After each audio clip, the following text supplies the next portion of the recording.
Hello বন্ধুরা, তোমরাও আমার মতো এবিসি আইডি তৈরি করে নিতে পারবে মোবাইল দিয়ে সহজেই। তাই সম্পূর্ণ ভিডিওটি মনোযোগ দিয়ে দেখো, স্কিপ না করে। প্রথমে গুগল প্লে স্টোরটি ওপেন করে সার্চ বাটনে ক্লিক করে ডিজিলকার লিখে ডাউনলোড করতে হবে। ডিজিলকার অ্যাপটি ইনস্টল হয়ে যাওয়ার পর ওপেন বাটনে ক্লিক করতে হবে। আমার অলরেডি ইনস্টল আছে, তাই আমি এখানে আপডেট করে নিলাম অ্যাপটা। তোমরা একটু অপেক্ষা করবে, তারপর ওপেন বাটনে ক্লিক করবে। তারপর ডিজিলকার অ্যাপটি খুলে যাবে, এমন নিজে লগ ইন আইডি বানিয়ে নেবে। লগ ইন করার পর নিচে সার্চ বাটনে ক্লিক করে APAARID লিখবে, ওই অপশানটাতে ক্লিক করবে।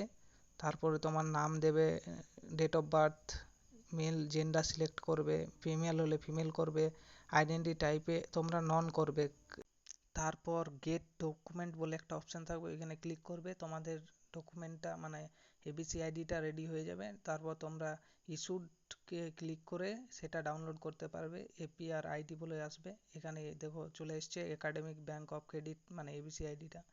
এরকম আরও ভিডিও দেখার জন্য আমাদের চ্যানেলটা সাবস্ক্রাইব করো, আর ভিডিওটা ভালো লাগলে অবশ্যই লাইক করো।